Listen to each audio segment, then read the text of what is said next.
Topic number 3 tonight says white scholars and even Pan-Africanists alike misinterprets the role of Mansa Musa as a leader of the Mali Empire completely wrong. He was deeply connected to the African mode of production. This, of course, comes with a link that looks like it's going to take us to TikTok. TikTok and you don't stop. So we'll watch this video and then we'll discuss it. Richest man ever. What if I told you that in his world that title didn't even make sense? Grab your brushes or whatever it is that you need. We're about to rewrite the story the internet keeps getting wrong. You probably heard of Mansa Musa, the man the internet calls the richest in history, but that title, it's a Western thing. In Mali's culture, the gold, land, and resources weren't just for his tableau. They belonged to the empire. The king's job was to look after it and use it to keep the whole place thriving. So then why does the West keep hyping up this richest man ever thing? Because Western history loves turning leaders into luxury brands. They measure greatness by how much you own personally and not by how much you protect or build for your people. It's essentially the same capitalist logic that celebrates billionaires today, which doesn't really fit African communal values at all. In Mande political tradition, a ruler's reputation came from how well they kept the empire strong, united, and prosperous, not how much gold they stacked in their palace. That's why in Mali's worldview, Musa's real legacy wasn't his net worth, it was the schools, mosques, and cultural centers he left behind. And he really did build. Under Musa, Timbuktu wasn't just a trading city, it became a global intellectual hub. He funded Sankore University, where scholars studied everything from law and theology to astronomy and medicine. Imagine the Harvard of the 1300s, but in West Africa. Now, about that famous pilgrimage to Mecca in 1324. People say he went with thousands of people and so much gold that he crashed Egypt's economy, which is kinda true. But the reason behind the trip is where it gets interesting. The Hajj wasn't just about religion. Though Musa was a devout Muslim, it was also about politics and public relations. He was showing the Islamic world that Mali was powerful, stable, and rich enough to be a major player in global affairs. When he passed through Cairo, Musa gave so much gold to the poor, to officials, to merchants, that the value of gold in Egypt dropped for over a decade, but it was also argued by economists that the decade-long impact may have been exaggerated. It's possible the economic dip lasted several years rather than a full 10. But Western writers love to paint that as reckless, but generosity was a mark of honor in both the Mande and Islamic tradition. To them, it wasn't economic sabotage. It was blessing people with barakah. It's the same reason African rulers hosted huge feasts or gifted cattle. Wealth was meant to circulate, not sit in a vault, and that's something Western capitalism doesn't understand. And of course, Musa's story isn't without debate. Some African oral traditions, especially in griot circles, focus more on Sundiata Keita, the empire's founder, and see Musa as more of a transitional figure than a legendary hero. But don't get it twisted, not because Musa was unimportant, but more because Sundiata is the empire's mythical founder and occupies the center heroic role in the Sundiata epic. But even in those traditions, his name still carries weight. He's remembered for bringing Mali into global conversations, connecting West Africa to North Africa, the Middle East, and beyond. So when the West talks about him only in terms of the richest man alive, it flattens the story. It erases the cultural context, the political brilliance, and the fact that his wealth was never really his to begin with. It's like taking an African communal leader and measuring him by Wall Street rules. Babe, you completely missed the point. Bottom line, Mansa Musa wasn't just a gold hoarder or a walking ATM. He was a strategist, a builder, and a bridge between worlds. So next time someone tries to make him sound like a medieval Jeff Bezos, tell them the truth, babe. He was a steward of Mali's wealth.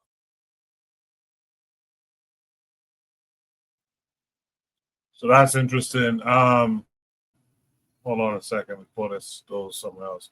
So that's interesting that the prompt says that Mansa Musa is a leader of the Mali Empire, who was deeply connected to the African mode of production. So I guess when we talk about this, we should talk about the mode of production. The traditional mode of production was more communalism, and involved trade that had, far-reaching trade, I guess. Correct me if I'm wrong about that.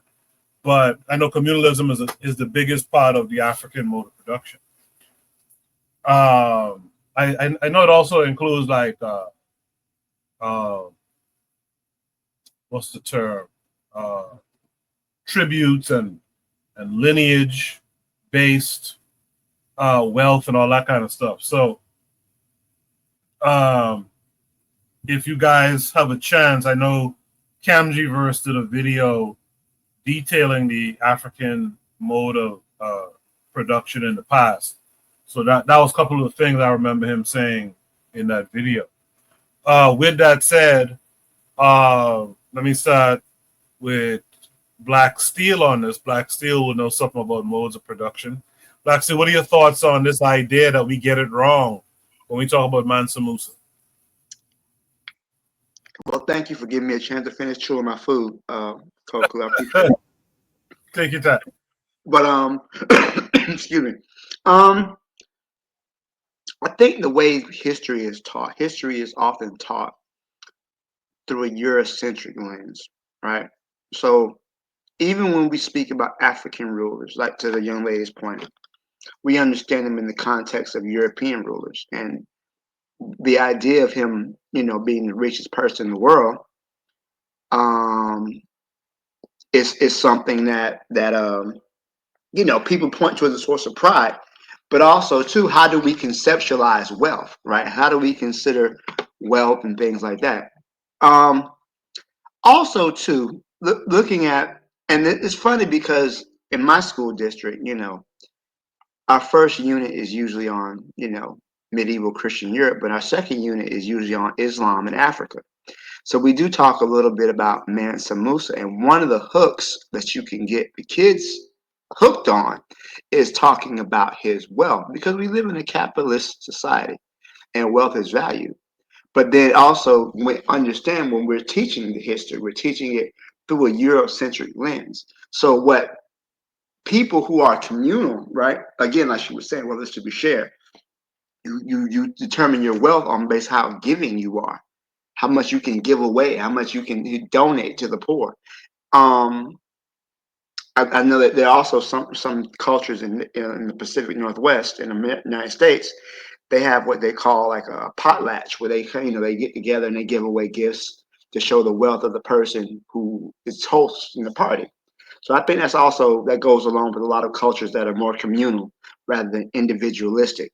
Um, but I will say this though, as far as understanding the history, I also I think I want to hear more from Trigger about them faking being Muslim, because that's a hell of a fake out for you to travel all the way to Mecca, right, and build all these mosques and translate the Quran and learn Arabic. That's a hell of a fake out, right? But I also think that just from my understanding, it's just the knowledge and the wealth that he brought. But also too, I will say this: some people have criticized Musa because of when he brought all that gold into the Islamic world, and word of his wealth reached its way not only via to the Islamic world, but also to the medieval Christian world too. I mean, at this time, Europe was in the midst of the plague. The plague, which decimated about a third of Europe's population. 50 million people dying from the plague. Um, so word of Musa's wealth not only reached the Islamic world, but the Christian world as well.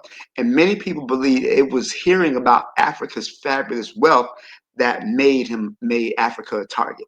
So um, that's just my thoughts on that. I've heard people mention that once Musa began to spread his wealth, he made it made him people realize how much wealth they had. But again, at this point in history, Black people, African people don't really see white people as a threat. As I was saying before, in many ways, Europe was behind Africa. Europe was still in the midst of the dark of what we call the Middle Ages, dealing with the plague and everything else. Africa is, a full 100 years ahead of them, economically, scientifically, culturally, and when I guess we speak through things of a historical, we what we call Monday morning quarterback, right? It's easy to see the game once the game is over, but at the time, how did he have a conceptualization of these barbarians could possibly be a threat to him, or were they even on his radar? So I just sometimes with history that we always speaking from hindsight. So I'll leave it there. Thank you.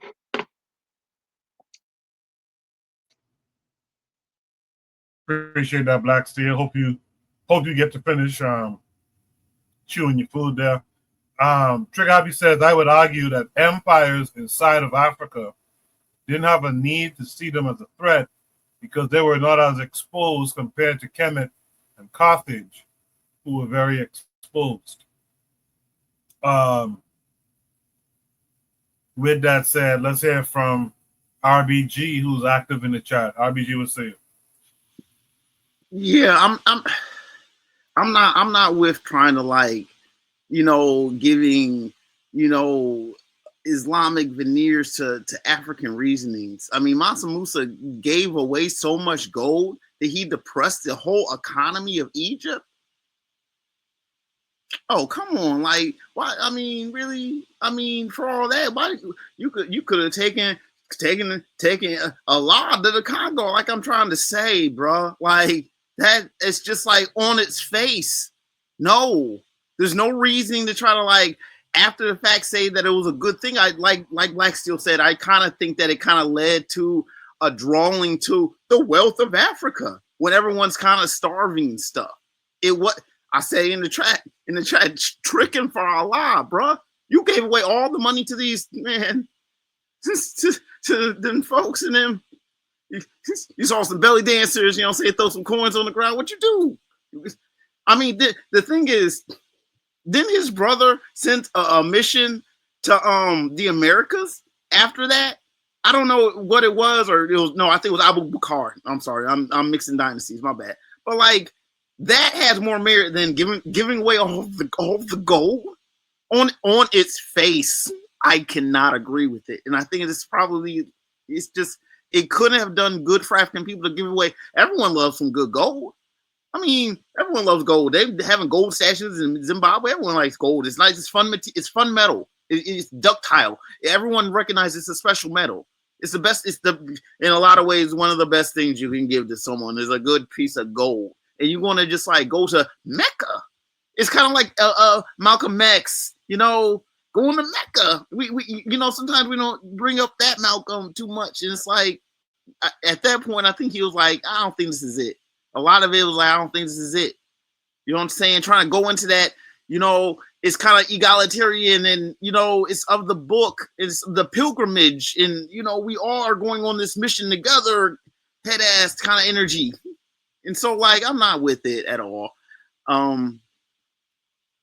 He took production. He did the right thing for the wrong people. That's as simple as I could have. Hell, like, the connections I mean, again, like, and this is where, and it's just the nature of the world that I think that we have to move from this whole Mediterranean. We have to make the Mediterranean the real belt of Africa. The Central Africa is going to be has to be the future middle world. All travel connections have to run through Central Africa, period. It can't run up through across the desert. Nah, it has to be a hard central in the middle type, energy about a lot of it. And that's that. I think that I think he had a conception of the world. I mean, you can't, I mean, I'm rambling, but I have the worst about it. I don't like it. I'm gonna pass the mic. So let me just try to kind of bring it back, I guess. The prompt is about Mansa Musa, the leader of the Mali Empire, and a lot of you are mentioning the criticisms of Mansa Musa going around giving away all his gold to the point that he crashes the gold market, which was in Cairo at the time, right? And like Black Steel mentioned, that is seen by many scholars as the reason for Africa becoming its target 100 or 2 years later. Actually, maybe 300 years. No, 200 years later. And so that's one thing, right? We could criticize him for that. But I think what the prompt is trying to do is shed the light on, if we look at him purely through the lenses of today, we would have a problem in accurately analyzing Mansa Musa, in that in the time that he would have reigned and lived, and because he was practicing the African mode of production, which is communalism, which is the wealth isn't hoarded, but you give to the needy, etc. And that's what he was doing. I think the idea is that we are not gonna give him his proper due, in that he was being, even though he was Muslim, based on the name, etc. He was actually practicing the African mode of production. He was not hoarding wealth. He had wealth, but he wasn't hoarding. He was given to people who needed it. I think the problem, and some of you kind of mentioned it, is he was given to people who would see that as a weakness and become our enemy. So how do we deal with the two things? Two things can be true sometimes. How do we deal with the fact that he was kind of giving away all his gold, crashed the Cairo market, probably put a target on the backs of Africans that eventually would lead to the Ma'afa and all this stuff that we've been dealing with for the last however many years, however many decades. But at the same time, he was doing the African thing, which is a good thing, practicing communalism. I am because you are, etc. So I just want to recenter it to the two things, and the two things can be true. How do we deal with it, though? Do we throw him away wholesale, even though he was practicing the kind of, traditional African lifestyle of giving to the needy? If you have an abundance, do we just throw him away completely? So I think that's kind of, if not in whole, at least in part, in good part, what the prompt is trying to really get at. So let's talk about those two things when we respond to it. I'll bring it back around so everyone can respond to it in that way. But with that said, let me hear from Brother Bakari on that. Okay, what's going on? Look, I wasn't going to respond like them. I'm glad you said what you said. But for me, when they talk Mansa Musa, he was a Muslim, right? So then when you go deep and study Mansa Musa, go look and see some of the words on the streets, how he treated black people, how he treated other African people for Arabs, for those Muslims who taught him Islam. How did he become, excuse me, how did he become Muslim? See, if that was a Christian, hey, everybody been talking about, yeah, he did that, but he was a Christian, and we know how Christianity came into Africa. For some reason, being a Muslim get a pass. He gave away some money. We can say he was practicing the African communal thing, but look and see what he did to other African people for Arabs. Look and see. Don't think that he didn't give African people to Arabs for slaves. And when you study him, even when I talk about the guy, the Prince of Slaves, Anthony knows his name, I don't. Look and see what tribe he was from. Even though it's much after Mansa Musa, but those same Muslims was in charge. Those same Muslims was in charge. And look and see how the treatment of other people that were not Muslim was passed down.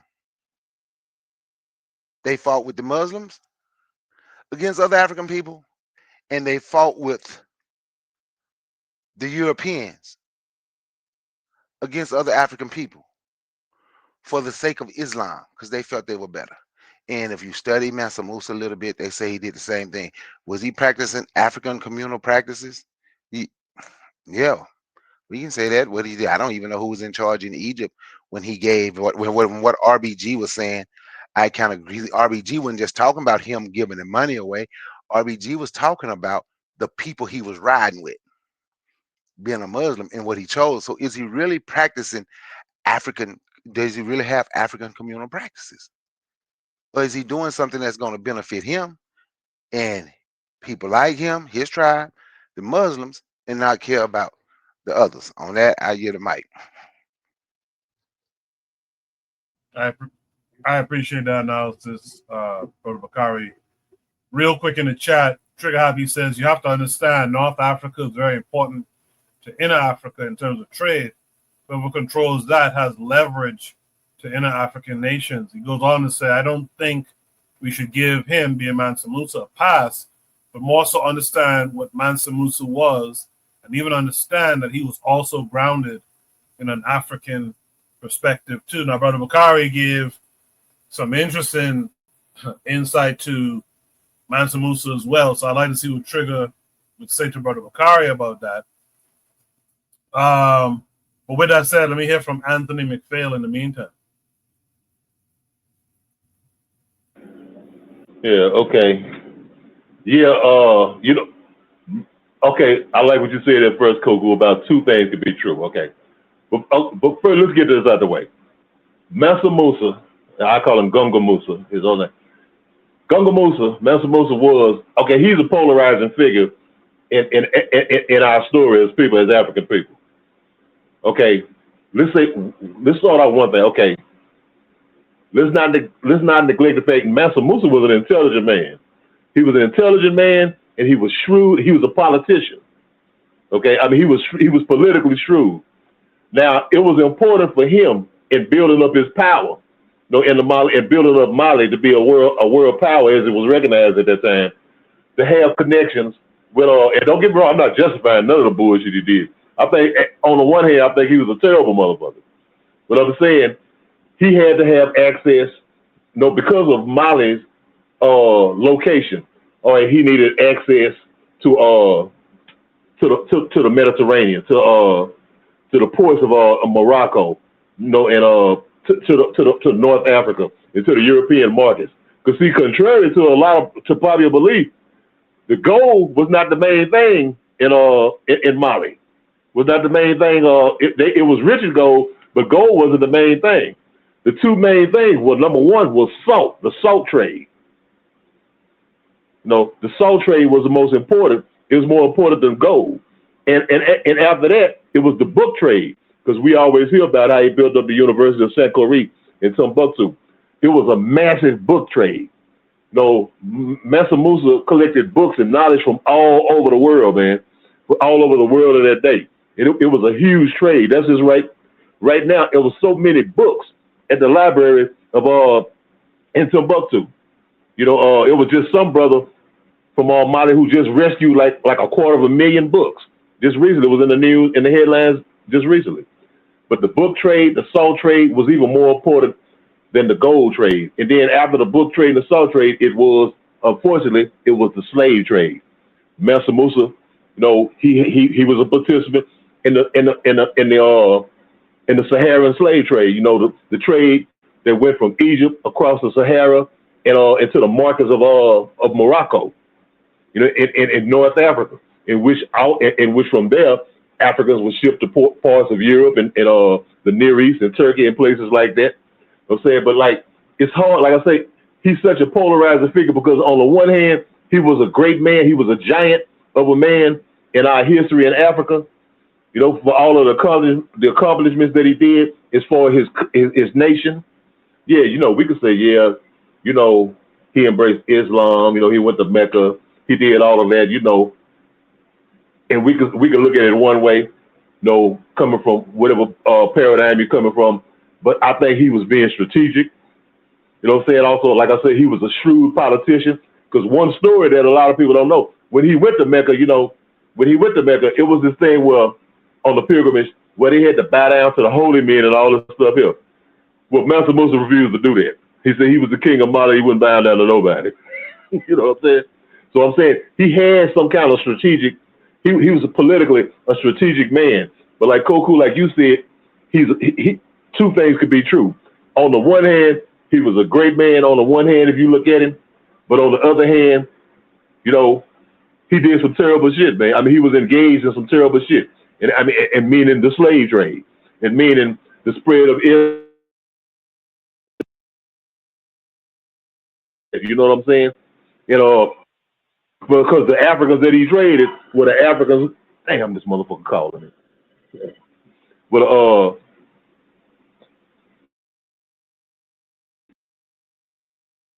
he traded with the Africans who were non-Muslims. You know what I'm saying? Like it was like either hey you got to get down or lay down. If you you ain't one of us. You know what I'm saying? And you got shipped off somewhere else. You know, to somewhere to Morocco or somewhere to Cairo or somewhere to some Arab land far away.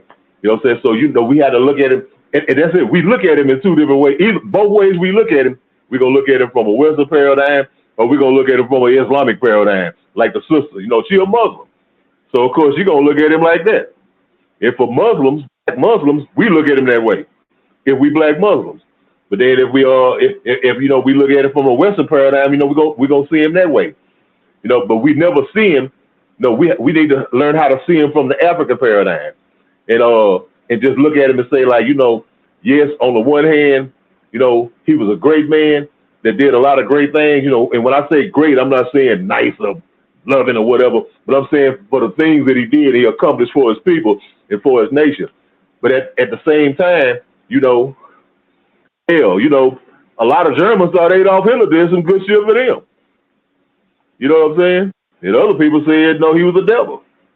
But I'm just saying, he like you said, Koku, I agree with you. Two things could be true. We could look at him both ways. We have to look at him both ways. We can't just look at him just one way. You know what I'm saying? I mean, he was me personally. I don't look at him as a hero. I don't look at him as a hero. I look at him as an important part of our history on the African continent. Because you had to take the good with the bad. You know what I'm saying? Okay, he played his role, and his role was a bad role to some degree. But nevertheless, it was a role. You know what I'm saying? Because, it's just like in Nzinga. We worship Queen Nzinga. You know what I'm saying? But Nzinga also was engaged in trading Africans too. But I'm just saying, so, two things could be true, man. It was good and bad. And, we just have to, decide on which side, me, he wasn't a hero. He's not somebody that I hold in high regard. You know what I'm saying? But yeah, man, two things could be true. I'll leave it at that, Coco. Yeah, good stuff, Anthony. Real quick in the chat, Trigger Happy 262 Plus says, okay, so this is one of the points that I think needs to be contextualized. There's no African empire that had a quote-unquote slave mode of production. If you were a servant, you were likely enfranchised. So the talking point is Trigger Happy. So the talking point of other people may have a different perspective to white Arabs and how they dealt with people. War Drum says, we can't forget the slave trade was not practiced the same way everywhere. We can't be sure if he, Mansa Musa, knew that. Trigger says, no, I can't agree, talking to Anthony, I can't agree that she was looking at him from an Islamic perspective.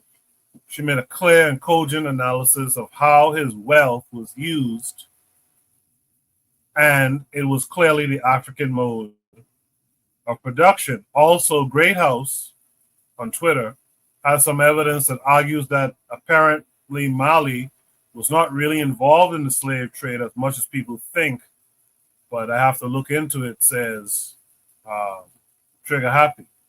So this is the opportunity for folks to give them. Coco, I got it. Let me respond real quick. Okay. Can I respond real quick? Yeah, go ahead, brother. Go ahead. Okay, all right. Okay, I understand what the people in the chat were saying. Okay, I respect that, but the facts is the facts. Okay, now we're not talking about the slave trade as it was later when the Europeans got involved in it, where it was just this massive number of Africans, being trafficked across the ocean. Okay, but you got to remember, the slave trade was way before then. The Arabs had been into the slave trade in East Africa ever since after the rise of Islam, ever since the 600-700s. Okay, it started way in, and it was also going on in North Africa too, with these Muslim Arabs, people in North Africa trading with some Muslim African leaders in below the Sahara, beyond the Sahara. the Kanyam Burnu Empire based in Chad and Nigeria. You know what I'm saying? And in the Mali Empire, and even in the later Songhai Empire. You know what I'm saying? In other places, Bagrami and Wada, I did my study. They was doing trade. They was trading Africans to the Arabs.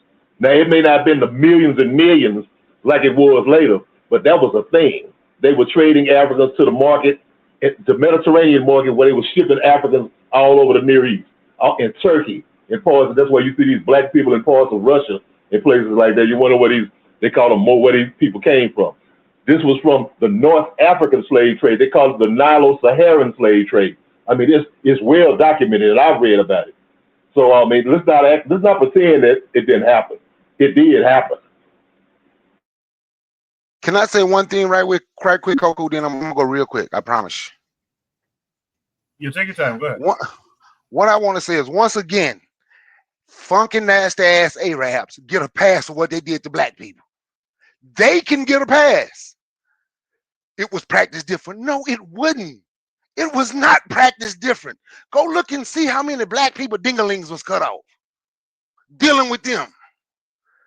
Then make them be a slave army. It was not done. I understand the European descendant people over here in this country have had their foot on African Americans' necks forever, since we've been here. But to act like what the Arabs did was so much different is just wrong. And we give them nasty bastards a pass. They still have slaves in the Arab world today.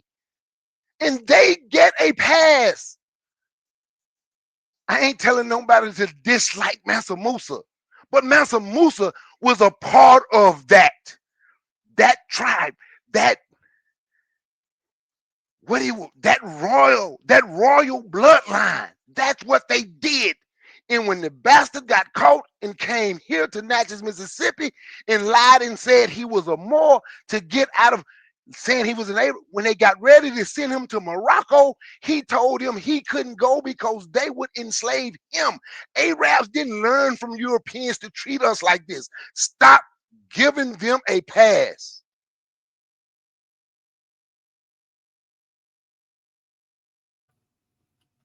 Well said. Does anyone else? Trigger, I don't know if you sent the tweet, but my Discord on my desktop is acting up. I noticed this earlier today too. I don't know why it's doing that, but so I can't show the tweet right now.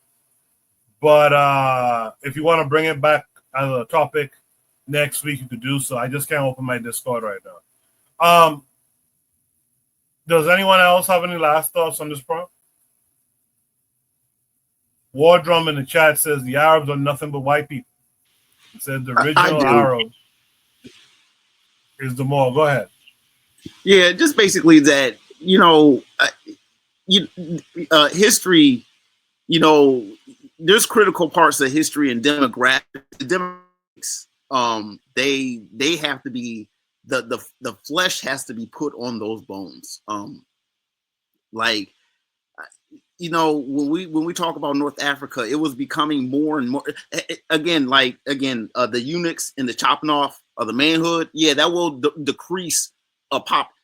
I mean, that's terrorism. You can imagine how that went down. That had to be a very selective and very methodical process. Otherwise, it wouldn't have happened the way they did. I mean, otherwise, North Africa would be a lot darker. They chopped away black manhood in order to lighten the population, full stop. So you got to think about the demographics to a lot of it. That's all. It's messed up that I think that we as just in general, I wish we had another scholar. I wish I could be that scholar to write the book, filling in a lot of the gaps in history. Because I think about the gaps in history a lot. That's all I got to say. I can't show the tweet here because, like I said, my Discord on desktop is not working. But basically, I'm looking at my phone. Great House says Mansa Musa is recorded in the Tariq al-Sudan for buying slaves just to set them free. Amongst other acts of generosity he was renowned for. Why would a reputed slave trader buy more slaves just to set them free? So that was the supporting tweet that Trigger Happy wanted me to put up on the screen, that Mansa Musa uses wealth to buy and free some of the African enslaved. I'll ask again, is there any last thoughts with that new piece of information? Is there any last thoughts on Mansa Musa?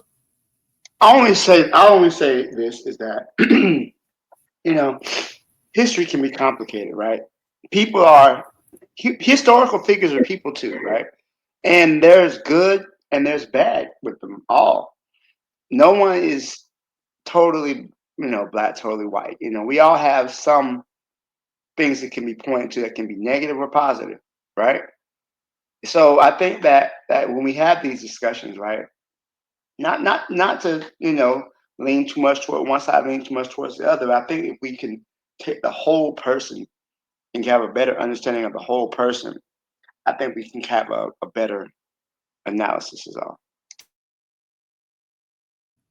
Appreciate that, Black Steel. In the chat, Wardrum says the gaps are the Hebrews, Moors, and Abrahamic religion. That is the original ingredients of our downfall. Cheryl is in the chat still. She says Mansa had a contradiction. His heart belonged to Africa, but his mind belonged to the sandcracker. Trigger says, also keep in mind, too, that document would shit on Malian leaders but say Mansa Musa was the greatest. To be fair to the panel, Mali probably involved, no doubt, but it depends on the leader. Hence, there likely was a difference in how Mansa Musa operated. Regardless, too, African empires do not have a slave mode of production either. I think someone was trying to say something. Or maybe not.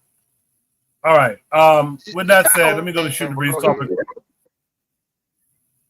Wait, Bakari, were you saying something?